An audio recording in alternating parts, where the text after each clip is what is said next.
Assalamu alaikum, dear friends, how are you? We are interacting, meeting, listening, talking, having different sort of agreements and deals and levels of relationships with the people. All of these people are not alike. Many of the people are honest and straightforward, simple enough. Whatever they do have in their mind, they will be talking in the same thing. Another, many of the people, they are not honest and straightforward at all. They are having the manipulative, the exploitative tendencies. They want to rob us of many things. They want to rob our autonomy. They want to see, they are seeking control over our lives by trying to gain control over our mind. They are trying to influence us. They are trying to manipulate and exploit us. So these are the unwanted types of people, definitely. And we need to identify. We need to safeguard our own interest, our own independence from these people by not allowing, by identifying them first, by not allowing them to take control over our life, to take control over our minds. Our today's discussion is upon this subject, and there are two segments of it.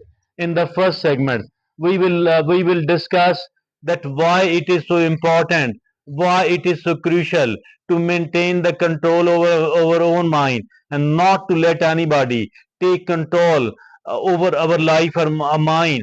That is the first segment, is why it is so important. And then there are five arguments for this.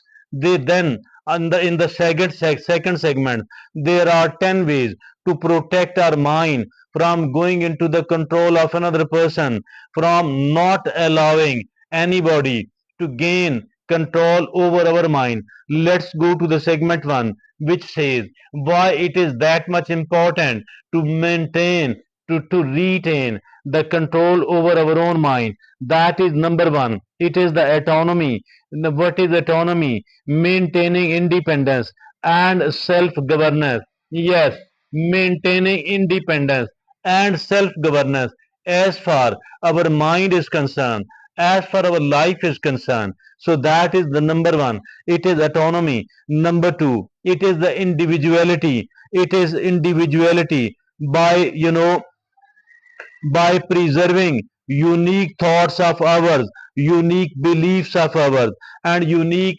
values of ours. So that is individuality by being able to retain, maintain our own individuality. Number 3, the third reason why it is so important to keep the control of our mind in our own, with ourselves, mental freedom. That is the third one. It is protecting against manipulation or coercion, protection from the manipulation, from protection from the coercion. Nobody should be able to manipulate or to coerce us.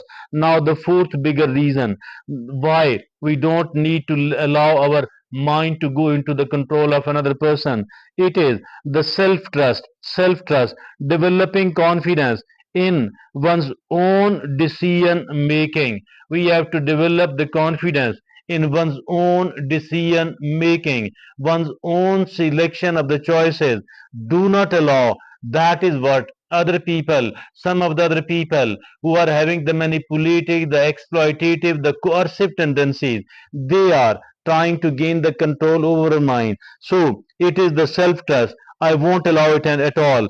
The self trust, developing confidence in one's own decision making. Number 5, it is fifth biggest reason, fifth and the last biggest reason why it is so important. It is the emotional well-being, emotional well-being. Why the emotional well-being, and what is meant by it? It mean that reducing the mental stress, reducing the anxiety and feelings of powerlessness. If at all we don't have a control over our own life, it will be a lot. We will become far more anxious, far more stressed, and of course, having the feelings of powerlessness. We don't have to become a powerless person at all. Rather, we have to become an empowered person. So that is the segment number one. Five major reasons why it is so important to not allow anybody gain control over our life, over our mind. Now the second and the last segment, it is how can I maintain, how can I retain the control over my own mind, not allowing anybody to gain the control over my mind. The number one way, that is the set boundaries. Yes, setting of the boundaries. Establish clear limits with others. Establishing clear limits with others. So these are the limits, these are the parameters, these are the rules. I made my rules, my life, my rules. So I have decided you cannot cross this boundary at all. You have to stay in your own limit. So that is, setting boundaries, enforcing boundaries as well. Setting boundaries, enforcing boundaries, not allowing anybody to violate our boundaries. Our boundaries should be strict. It should not be weak at all. Number two, it is practice critical thinking. We have to practice critical thinking. How? Question the information somebody has given to us. Question the argument somebody is presenting. By examining the information given to us by someone else, by examining the argument they are presenting in favor of their own stance. Now the third reason is, the third way to maintain the control over our life, that is seek diverse perspectives. Explore yourself to various viewpoints. Yes, exploring the various viewpoints, not just one which I am having, because I, if at all I don't look upon the situation from another person's point of view, looking upon that is important, that is useful, that could be very important, but not accepting if you are not convinced. And I always accept whatever appeals you personally, without coercion, without manipulation, without advocacy by someone else. So I need to look upon the different point of views, the different perspectives now, so that I am better able to choose the best out of these, which will be far more beneficial and enriching for my life. Now the next is, the fourth is, develop self-awareness. Recognize your thoughts, recognize your emotions, and recognize your values. That is recognizing, this is my thoughts, these are my feelings, and these are my values, and I have to go strictly upon all that. Now the fifth major reason, important way to somehow protect ourselves, that is cultivate inner strength. How can I cultivate the inner strength in me? That is build resilience and build confidence. By, if at all anybody who is resilient enough is automatically confident enough as well. Why? What is resilience? It is the flexibility. If somebody, if at all suffered, if at all any sort of failure has a bad failure, no problem, I should be able to stand up again as quickly as I can. So that is bouncing back. That is resilience. Everybody need to become resilient if they want to live honorably, successfully, happily during this life. So the sixth way to protect ourselves from the control of another person, it is be mindful. Be mindful. What is this? Stay present and focused on your thoughts. Staying present, staying focused on my thoughts. So that is mindfulness. I don't need to dwell in the past at all. although there will be several regrets and maybe several prides as well. I need to learn whatever I can. As far my past is concerned, then let it go. Now come to the future. Don't need to worry about it. Plan a little bit, then return to your life. Live, be present and focused on your present, on your today, on the present moment, on the issue. So that is be mindful. Now the seventh way to protect ourselves, that is avoid manipulative tactics. How can I avoid it? The manipulative tactics.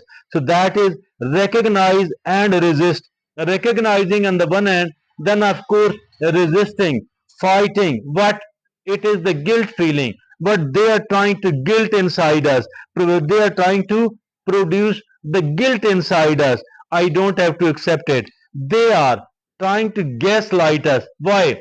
They are telling us your memory is faulty, your thinking pattern is faulty, your decision making is faulty. I can make better decisions for your life. That is absolutely wrong. So that is gaslighting. I don't need to accept the gaslighting. I don't need to accept the other manipulative tactics. I don't need to, that is I don't need to be feel guilty at all. And also it is the emotional manipulation. They try to manipulate us emotionally. Now the eighth way to protect ourselves, it is surround yourself with the positivity, nurture sportive relationships, and nurture sportive environment. The people who are honest and straightforward, the people who are simple and sincere, try to find them in the society and try to get connected with them. Try to stay connected with these people. Avoid the clever, the cunning people. Now the ninth way, that is embrace curiosity, encourage learning and exploration, continuously learning new, continuously trying to gain new information, new knowledge, new piece of wisdom, new skill, what are needed, what can bring the benefit in my life, what can improve my life, what can make my life even better. So I need to keep learning throughout my life. The 10th way is, that is prioritizing self-care. Self-care, very important, because nobody will do it except we ourselves. That is, take care of your physical need, take care of your emotional need, take care of your mental well-being. Do not do not underestimate the importance of it. This must be given the top priority. Now remember, at the bottom line, last few sentences, remember, your mind is your own, and it's essential to protect it from unwanted influence or unwanted control by being aware of the potential for mind control, by being aware of the potential for mind control and taking steps to maintain your own mental autonomy. You can safeguard your thought, you can safeguard your feelings, we can safeguard our values. It is extremely important. Nothing is more important than being independent, than being autonomous. My life, my decision. I can learn from others, I can seek information, but I have to make the choices about my life. I have to take the decisions about my life. So that was a very important topic indeed. I seek permission from you at the moment. Thank you very much. Allah Hafiz Nasir.